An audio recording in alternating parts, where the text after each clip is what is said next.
कंदे कृपा सिंधु नररूप हरि महामोह तम पुंजे जासो बचन रवि करनी करो धन्य धन्य सतगुरु सुख दाओ महिमा कही न जाए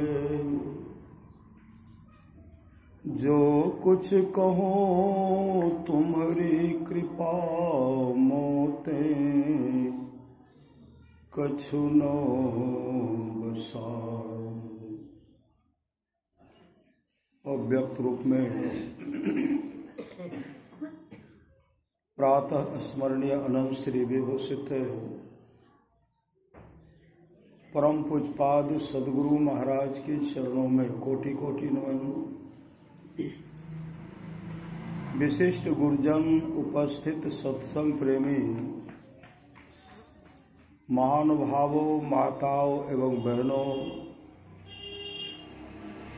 सभी के अंदर में बैठे हुए परमात्मा को कोटि कोटि नमन। महापुरुष की वाणी है, मनुष्य जीवन की सफलता भगवत प्राप्ति में है।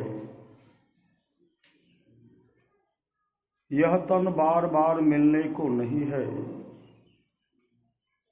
इसलिए आगे की यात्रा के लिए अभी से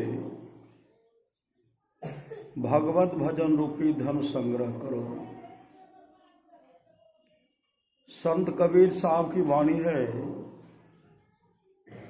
बार बार नरदे नहीं यह बीरड़े, चेत सके तो चेत कहत कबीरड़े। कबीर सोई धन संचिए जो आगे का होए, माथ चढ़ाए गांठरी जातन देखा कोय। करिए नित सत्संग को बाधा सकल मिटाए, करिए नित सत्संग को बाधा सकल मिटाए। यह अवसर फिर ना मिले दुर्लभ नर्तन का। कहते हैं मौका फिर हाथ आने वाला नहीं है, इसलिए शुभ काम कर लीजिए। अमर मुनि का उपदेश है, 100 काम को छोड़ करके स्नान करना चाहिए, 1000 काम को छोड़ करके भोजन करना चाहिए,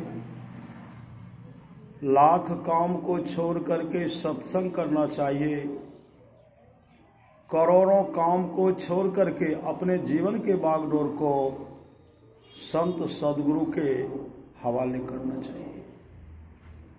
भगवान श्री कृष्ण की वाणी है, निष्पाप उद्धव जी, कोई कितना भी अश्वमेध यज्ञ कर ले, कृष्ण चंद्रायन आदि आदि व्रत कर ले, उसके द्वारा मैं सुलभता से प्राप्त नहीं होता।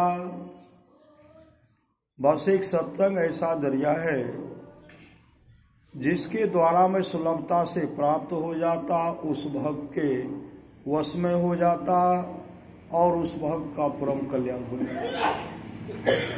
परमाराध्य सदगुरु महाराज की अमृत में वाणी है, थोड़ा सा भी सत्संग करो बड़ा लाभ होता है। जितना लाभ की बहुत धन के मिलने, बहुत विद्या के पढ़ने से होता, उतना लाभ सत्संग से होता है। नित्य नियमित ढंग से सत्संग करो, सत्संग से खाली कोई मत रहो। अभी अमृत की वर्षा हुई, अध्यात्म ग्रंथ का सार सार ज्ञान कह दिया।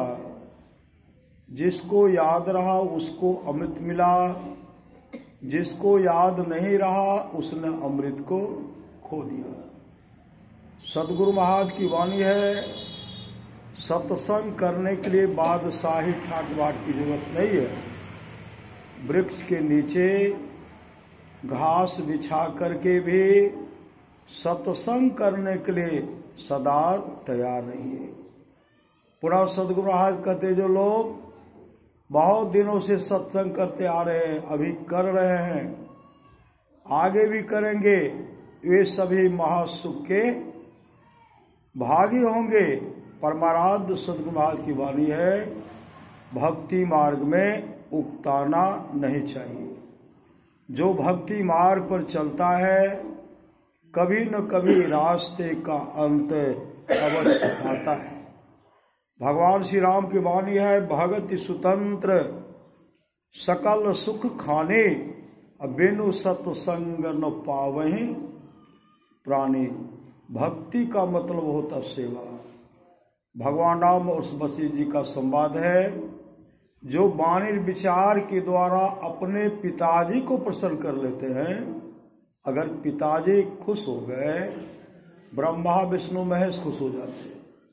जो वाणी विचार के द्वारा अपने माँ को प्रसन्न कर लेते हैं, अगर माँ खुश हो गई, लक्ष्मी सरस्वती पार्वती जी खुश हो जाती है। जो भाई भाई में प्रेम से रहते हैं, तमाम देवता खुश हो जाते हैं। जो गोतनी गोतनी में प्रेम से रह रही हैं, तमाम देवियां खुश हो जाती हैं। जो गुरु को प्रसन्न कर लेते हैं, विश्व ब्रह्मांड में जितने ऋषि मुनि हैं सब खुश हो जाते हैं, कहीं जाने की आवश्यकता नहीं है। भगवान श्री राम सुबह मुड़ते थे, रामचरितमानस को उलट करके पढ़िए। प्रातः काल उठ के रघुनाथा, मात पिता गुरु नावै माता। भगवान श्री राम सुबह मुड़ते थे, अपने माता पिता और गुरु को प्रणाम करते थे।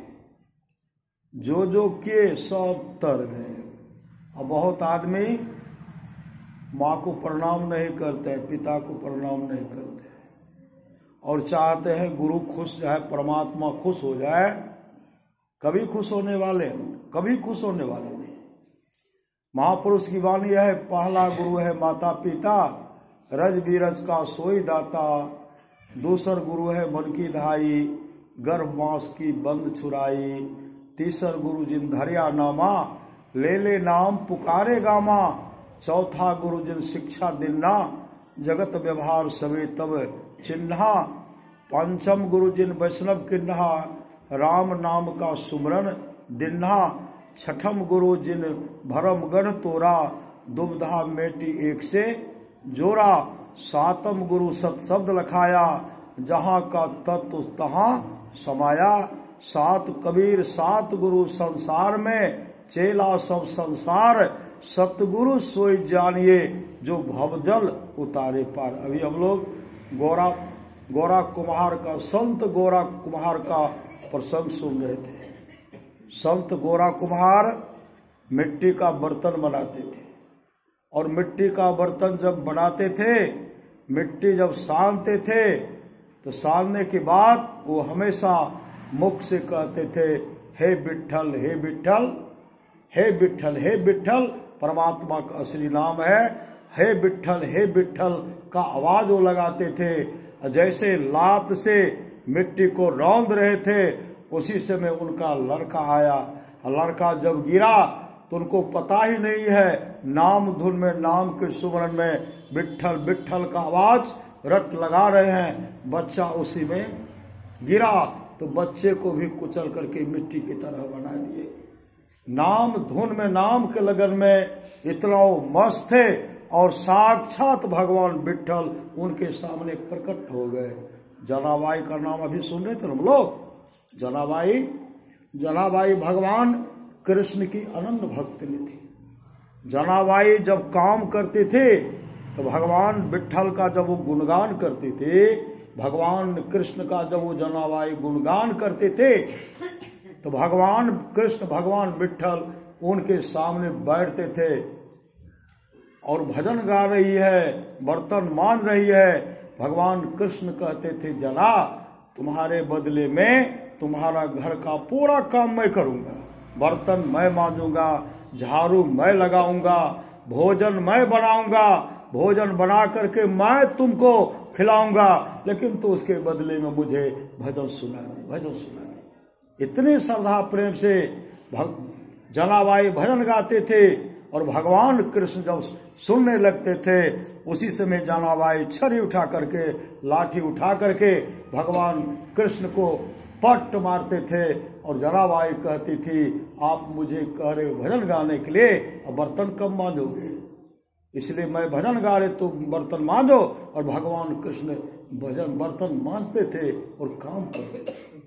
भगवान किन के अधीन होते हैं? भगवान भक्त के अधीन होते हैं।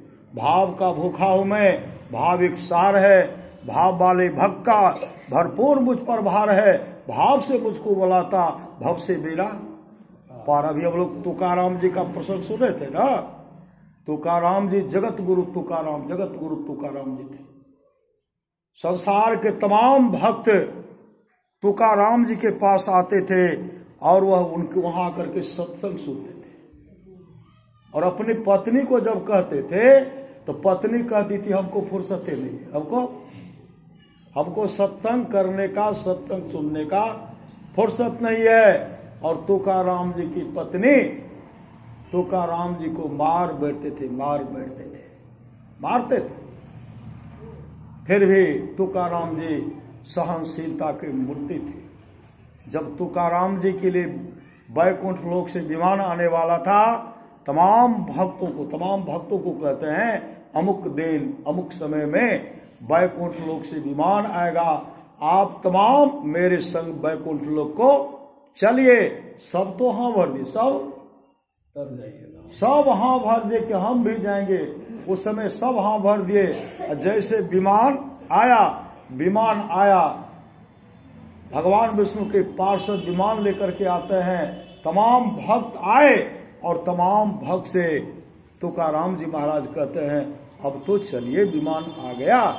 बहुत आदमी की पूरे आदमी कहते हैं, अभी हमको फुर्सत है, अभी फुर्सत हमको नहीं है, मकई पटवन करना है, फसल पक करके तैयार, बिजनेस करना है, दुकान चलाना है, बेटी का शादी करना है, बच्चे को पढ़ाना लिखना है, बेटा का शादी करना है, बाल बच्चे को पोता पोती को खिलाना, अभी हमको फुर्सत नहीं। तमाम पीछे हट गए।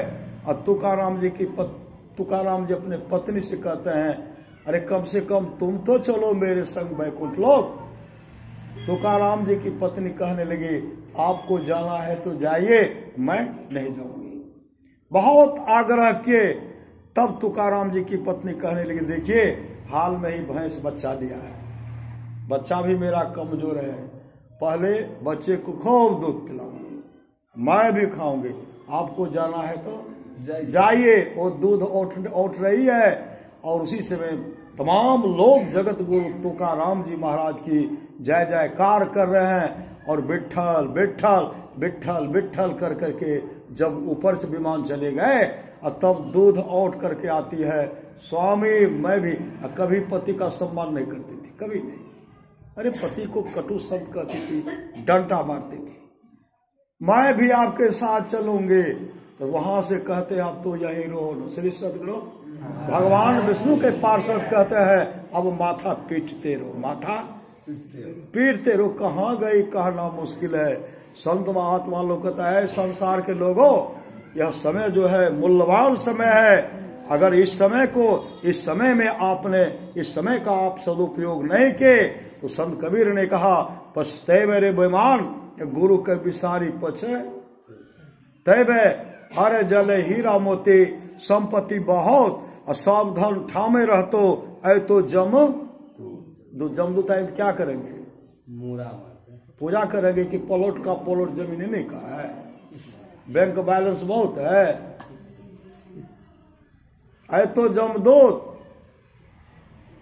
कामो नहीं दे तो तोरा माई बाप भाई अब पुतली उलटी जे तो बेहतर देवे बाय। आगो कहरिया भैया डोलिया लेने जाए अब पाछू से जम रैया डंडा देने जाए। कहत कबीर सुनो हो साधु भाई अवसर बीतल जाय छो, करी ले पर उपाय कर लीजिए। एक बार जो सत्संग में 1 सेकंड भी जो सत्संग को सुन लेंगे उनकी अच्छी गति होगी। इसलिए नाम का सुमरण करते रहिए और सत्संग नित्य ध्यान नित्य संलग्नता के साथ कीजिए, इहलोक परलोक मंगलमय होगा। महापुरुष की वाणी है, जीवित अवस्था में अपना श्राद्ध कर लीजिए। श्री सदगुरु। श्राद्ध मतलब श्रद्धा को श्राद्ध कहते हैं। श्रद्धा पूर्वक अपना जीवित अवस्था में श्राद्ध कर लीजिए। यही वो अपना श्रद्धा के साथ जो हम लोग सत्संग सुन रहे हैं, यही अपना श्राद्ध है। श्री सदगुरु। यही काम आएगा। यही काम जो भी अब हम लोग समय निकालते हैं कम खुराकी के साथ, एक सेठ जी 10 मिनट सत्संग सुने तो 24 घंटे के लिए इंद्रलोक का राजा बना। और 24 घंटे सुने, 24 घंटे तक जब सत्संग सुने तो 100 वर्षों से भी अधिक इंद्रलोक की गद्दी उनको मिली। ये सत्संग का फल है। धुंधकारी श्रीमद्भागवत महापुराण को पढ़िए। धुंधकारी दुराचारी थे, माँ का सेवा नहीं करते थे, जुआ खेलते थे, हर ढंग से वो कुकर्मी थे, माँ का सेवा नहीं करते थे। अब माँ से रुपया लेकर के नाजायज खर्चा करते थे। जब तक माँ के पास में रहा तब तक तो माँ देती रही, और जब नहीं बचा तो दो। माँ भोजन बना रही है और चूल्हा में नहीं लकड़ी जलावन जल रहा है, उसी से माँ को पीटते थे। ऐसा दुराचारी बना, सब बेस्या मिल करके उसको मार। माँ तो कुएं में डूब के मर गई। और सब बेस्या मार करके, चेला मार मार करके उनके चेहरा को बेदर्न कर दिए। फिर भी प्राण नहीं निकल रहा था। किरासन तेल डाल करके उनके शरीर में आग लगा दिए। फिर भी श्वास नहीं निकल रही है। सब मिलकर के आंगन में गड्ढा खोदे, उसी गड्ढे में जिंदे गाड़ दिए। सब बेस्या सामान लेकर के भाग गए। बन गया प्रेत। प्रेत बना। अब इस पर सवार उस पर सवार, पूरे गांव के लोग को तबाह कर दिए। जब प्रेत बने ना, भूत प्रेत बने, पूरे गांव के लोग को तबाह कर दिए, सबको परेशान कर दिया। अब बहुत दिन के बाद जब गौकर्ण आए, गौकर्ण जब आए अपने घर पर संधि उपासना कर रहे थे, ध्यान कर रहे थे, उसी समय भैंसा के रूप में शरीर में आग लगा हुआ, बचाओ बचाओ बचाओ, चीख रहे चिल्ला रहे हैं। गौकर्ण कहते तुम हो कौन? आवाज तो मेरे धुंधकारी का है। उस समय धुंधकारी कहते भैया हम तो प्रेत बन गए, हम तरह तरह का शरीर धारण करते हैं, भैया हमको शांति नहीं मिल रही है, भैया जिससे मेरी अच्छी गति हो, भैया वह काम कर दो। भैया कहा क्या करना पड़ेगा? अरे तुम्हारे लिए तो गया में पिंडदान किया। श्री सदगुरु, तुम्हारे लिए गया में पिंडदान किया, हर जगह गया, हर जगह मैंने तुम्हारे आत्मा को उन्नत, आत्मा का हित हो, कल्याण हो, बहुत जगह बहुत मैंने दान पिंडदान क्या ये किया हो, का इससे मेरा काम नहीं बनता। मेरे लिए भागवत कथा, मेरे लिए सत्संग करवा दीजिए, 7 दिन सत्संग करवा दीजिए।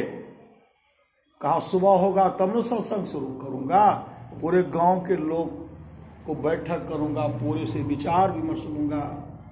हाँ भैया जितना जल्दी हो मुझे सत्संग करवा दीजिए। सुबह जैसे हुआ पूरे ग्रामीण से मिले, और जहां भी जाते थे तो कहते धुंधकारी तो इस पर भी सवार होता है। पूरे गांव के लोग को तबाह कर देते। क्या करके मानते थे? किसी पर भूत सवार होता है तो काजू मांगते हैं, किशमिश कि रस कदम कि कच्चा पक्का कि दही छालीदार दूध, मांगते हैं पानी, मुख से निकलता पानी। और कोई भूल से कह देंगे भूत लाइक लेकर के दूध पिला दो, दही खिला दो। फुर्सत कहाँ है? फुर्सत कहाँ है? प्रेत का जब शरीर छूटता, मनुष्य का जब शरीर छूटता है, जो प्रेत योनि को प्राप्त कर लेता है ना, सूची मुख प्रेत अगर बनता है, गरुड़ पुराण को रट करके पढ़िए, सूची मुख जब प्रेत बनता है, उनका जो है मुंह जो है सुई से भी नुकीला छिद्र है। एक बूंद पानी पीने में उसको 1 वर्ष लगता है, और तब दूसरे पर सवार हो जाता है और दूसरे के कंठ के द्वारा गटागट एक लोटा 1 बार में पट्ट भागते हैं। है शांति? अभी चैन नहीं है, अभी शांति नहीं है। मरने के बाद शांति मिलेगी? महापुरुष की बात है, जाऊं 10 20 50 वहे सत्य, कोई 1000 तो लाख मगेगी, कोट अरब खरब असंख्य, धरापति होने की चाह जगेगी, पृथ्वी पातालों राज करो, तृष्णाधिक आग लगेगी, सुंदर एक संतोष बिना सठ, तेरी तो भूख कब भूखी भगेगी। कभी भी जब तक संतोष वृत्ति में रहेंगे तब तक भूख भगने वाली नहीं है।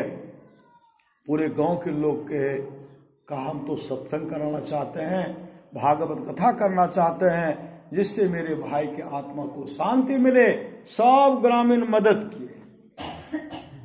भागवत कथा प्रारंभ होने वाला था, गौकर मंचासीन थे, जैसे प्रवचन प्रारंभ करते उसी समय तमाम भक्त तो बैठे हुए थे, उसी समय धुंधकारी प्रेत के रूप में आ गए। एक बांस का 7 पौर का खुट्टा रखा हुआ था, जो सड़ा था, उसमें छिद्र था। प्रेत होता है बड़ा चला, भूत धरावे 7 बहाना। श्री सदगुरु भूत धरावे 7 बहाना, बहुत प्रेत चला। जैसे भागवत कथा प्रारंभ हुआ, धुंधकारी प्रेत रूप में, सूक्ष्म रूप में उस बांस पर प्रवेश कर गए। एक दिन सुने 1 पौर फटा, दूसरा दिन सुने दूसरा पौर फटा, तीसरा दिन तीसरा पौर, चौथा दिन चौथा पौर फटा, और 5वां दिन 5वां, छठा दिन छठा, 7वां दिन 7वां पौर फटता है। जैसे 7वां पौर फटता है, उसी में से दिव्य पुरुष भगवान विष्णु के रूप स्वरूप जैसा प्रकट होता है, और भगवान विष्णु के पार्षद उसी समय विमान लेकर के आ गए, और उनको विमान पर बैठा करके हरि कीर्तन करते हुए जब उनको लेके जाने लगे, और तमाम कहते हैं सत्संग तो हम भी सुन रहे थे, हम भी सुने, लेकिन हम लोगों के लिए विमान क्यों नहीं आया? तो भगवान विष्णु के पार्षद कहते हैं, जिस श्रद्धा प्रेम से धुंधकारी ने सत्संग को सुना, उस श्रद्धा प्रेम से आप लोग सत्संग को नहीं सुने। आप लोग सुनते तो आप लोगों के लिए भी विमान आता, और उसी समय हरि कीर्तन करते हुए उनको बैकुंठ धाम लेके चले गए। लेकिन गांव के तमाम लोग विचार किए कि नहीं, सत्संग फिर करना है। फिर कुछ दिन के बाद भागवत कथा प्रारंभ हो गया, और 7 दिन तक लगातार भागवत कथा चलता रहा। 7वें दिन जैसे समापन की ओर जा रहा था, उसी समय छोटा विमान नहीं, बहुत बड़ा विमान आया। पूरे गांव के लोग उस विमान पर बैठ गए, लोगे बैठे। एक गाय भी गांव के कुत्ता नहीं बचे, एक चौपाया जानवर नहीं बचे, एक कीड़े मकोड़े सर्प कुत्ता बिलाई चूहा छुछुंदर कुछ भी नहीं बचे। विमान पर बैठ करके बैकुंठ लोक चले गए। इस सत्संग का फल है। इसलिए करिए नित्य सत्संग को, बाधा सकल मिटाए, यह अवसर फिर ना मिले, दुर्लभ नर्तन पाए। तो अभी देखते, अभी कुंभ चल रहा है ना, प्रयागराज में कुंभ स्नान करने के लिए जाते हैं ना। कौन कौन गए हैं?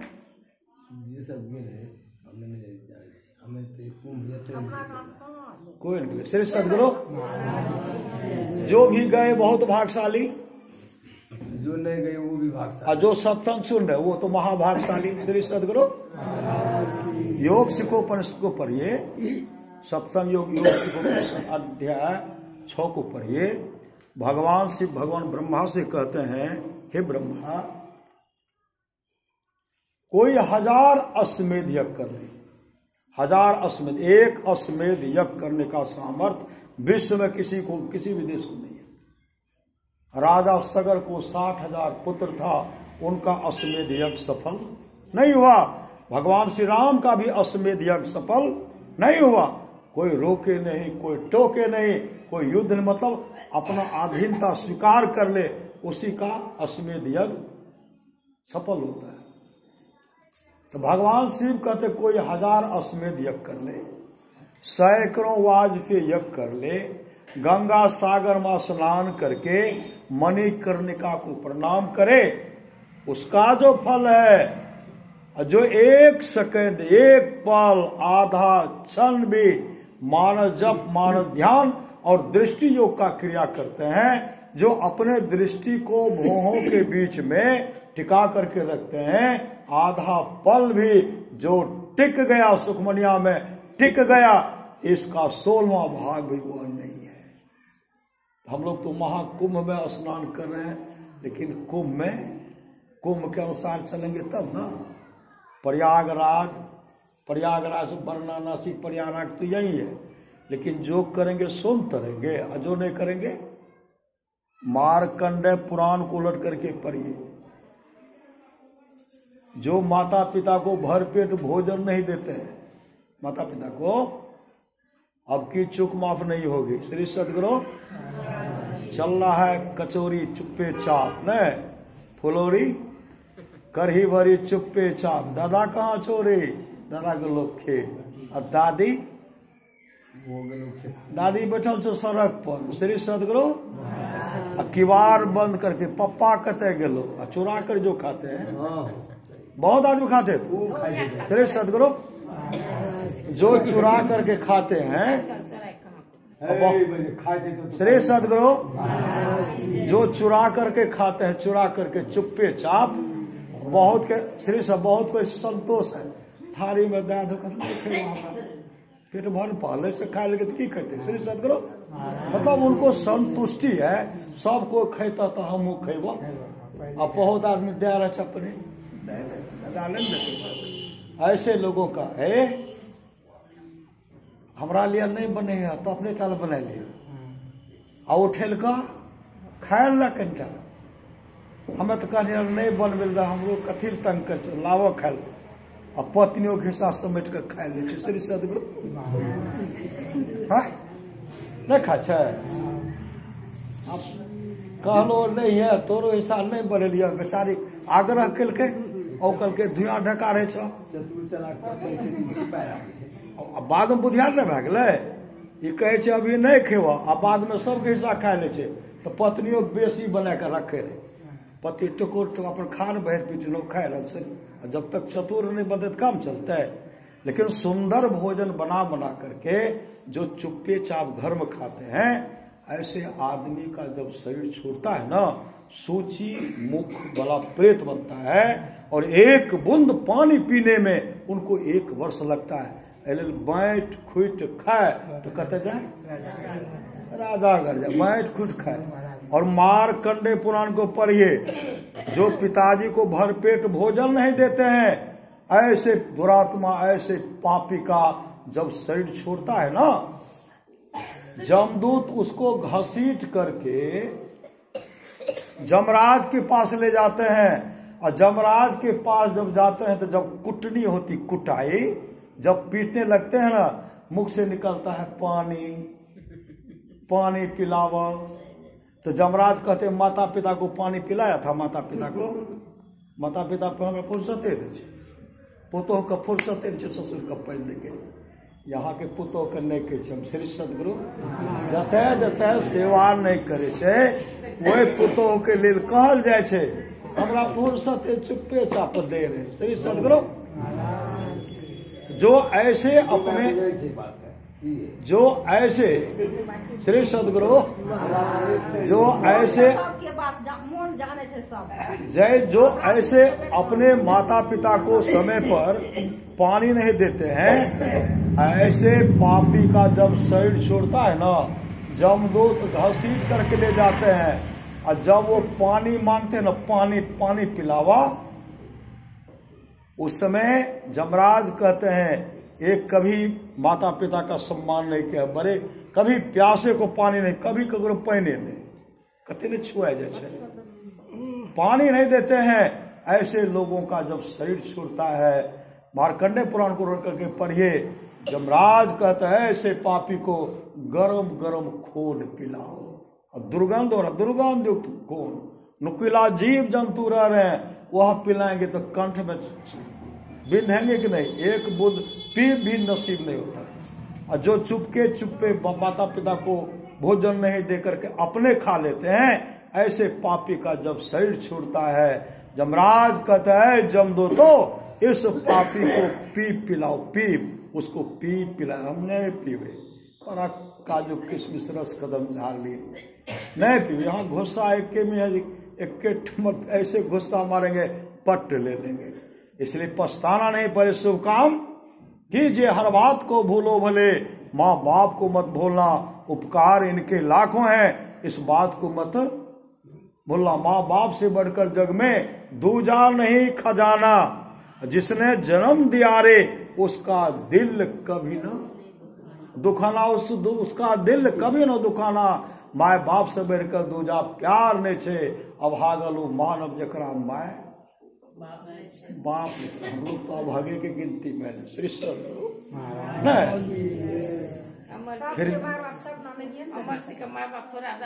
फिर भी उस माँ के आत्मा को शांति मिले, उस पिता के आत्मा को शांति मिले, उसके लिए सत्संग का आयोजन किया गया है। महापुरुष की वाणी है, जाहि पैरे सूत है ताहि पैरे मौत, राम भजा तो सूत है नहीं मूत का। मौत जननी जने पे साकट ना जने, जेस ना बने तो पुत्र से भला मदार, पुत्र से भला मदार, फिरे जही कोख में पुत्रवती वही नारी जाहे के दोख में। वह पिता धन्य है, वह माँ का कोख धन्य है, इसका पुत्र सत्संग में लग करके भगवान का भजन करते हैं, गुरु का भजन करते हैं, गुरु का भक्त है। ऐसे माता पिता का कोख धन्य है, और वैसे माता पिता के लिए सत्संग का आदर किया गया है। महापुरुष की वाणी है, ऐसे लोग भगवान नरसिंह भक्त प्रहलाद से कहते हैं, हे प्रहलाद, किसी भी कुल में मम भक्ता, मेरा एक ही भक्त हो जाता है, वह भक्त 100 पीढ़ी को भक्त तारता, सो वह भक्त 100 पीढ़ी को वह भक्त तार देता है। आप लोग जानते होंगे, सच्ची घटना है। एक लड़का था, उसका उम्र हो गया 15 वर्ष। श्री सदगुरु 15 वर्ष उम्र हो गया।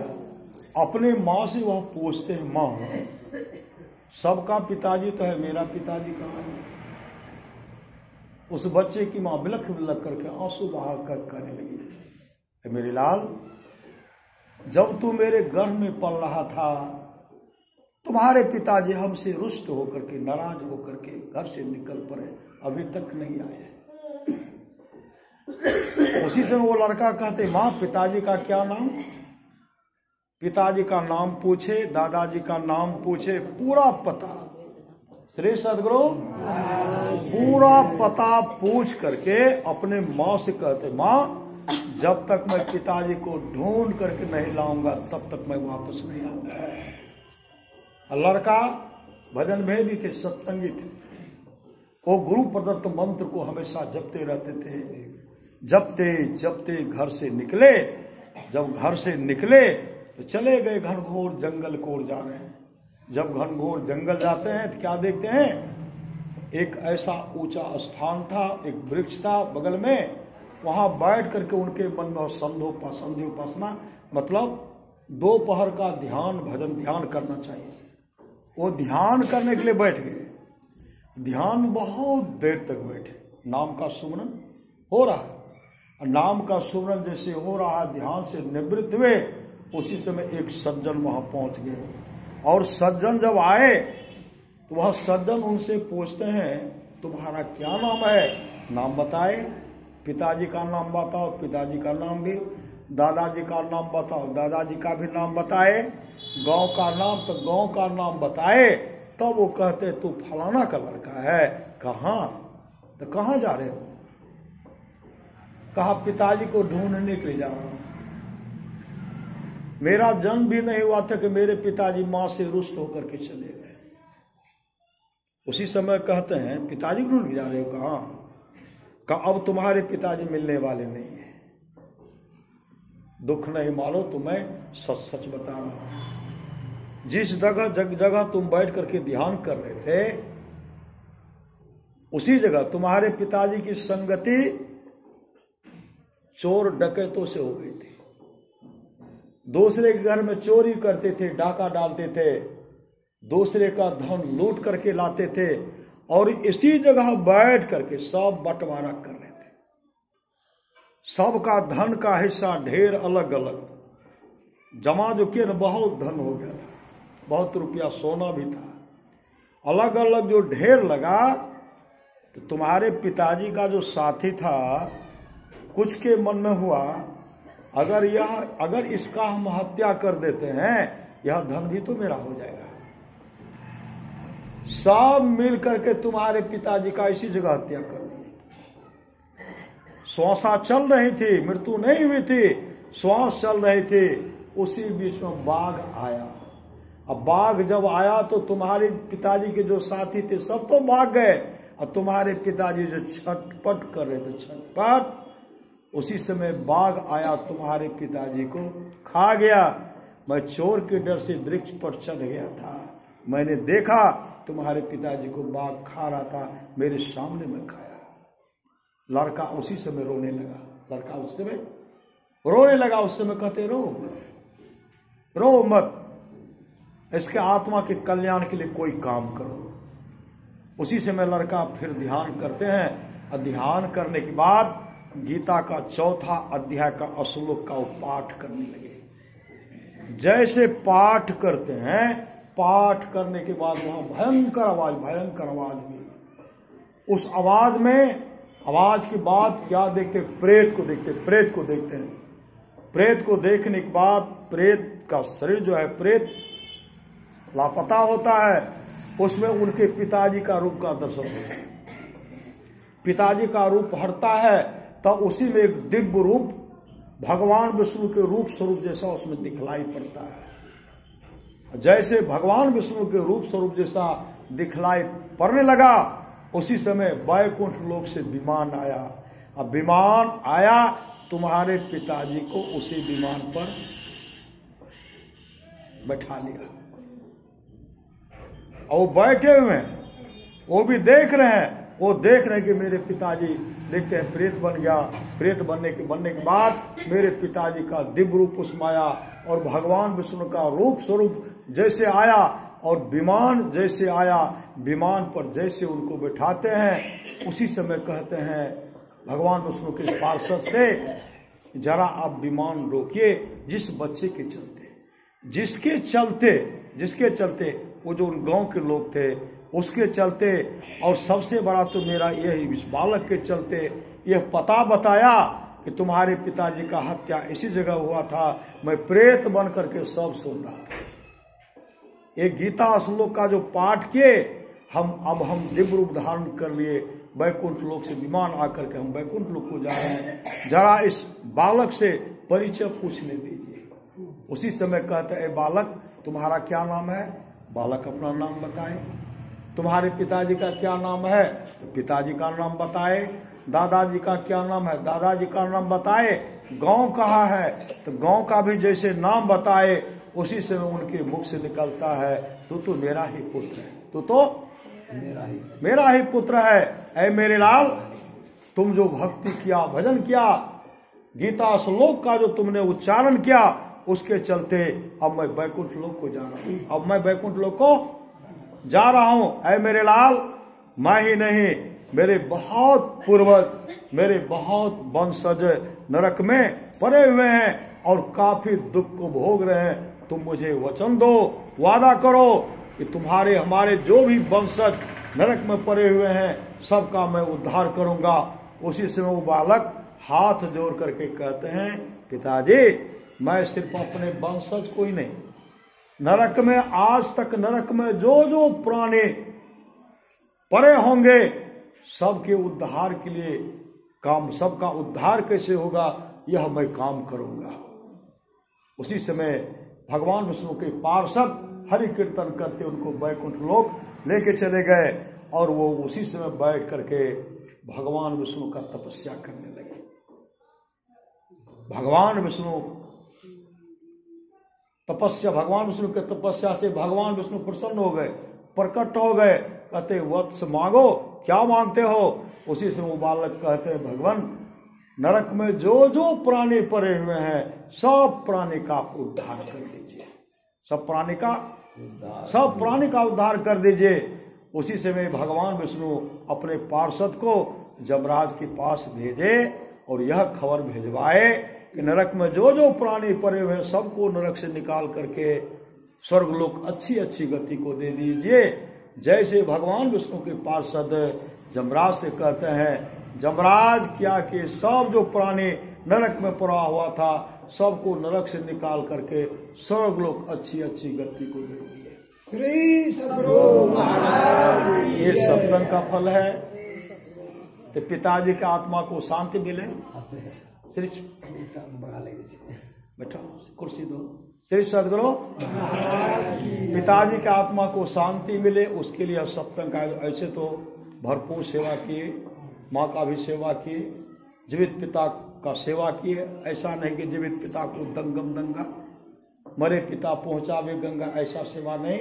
सेवारत रहे, सुपुत्र का जो धर्म है वो कर्म हमेशा ये करते रहे। माँ का भी सेवा किए, पिता का भी सेवा किए, और सत्संग के द्वारा गांव का सेवा तो हुई है। श्री सद्गुरु पूरे हो रहा है। श्री सद्गुरु, श्री सद्गुरु ऐसे पिता के आत्मा को शांति मिले। सद्गुरु महाराज से प्रार्थना है, सद्गुरु वह आत्मा तो अजर है, अमर है, अविनाशी है। वह आत्मा जहाँ भी हो उस आत्मा को शांति मिले, शांति मिले, शांति मिले। बोलिए प्रेम से श्री सद्गुरु। इसलिए भरपूर माता पिता का सेवा कर लीजिए, सास ससुर का सेवा कर लीजिए, पति का सेवा कर लीजिए। बोलिए प्रेम से श्री सद्गुरु।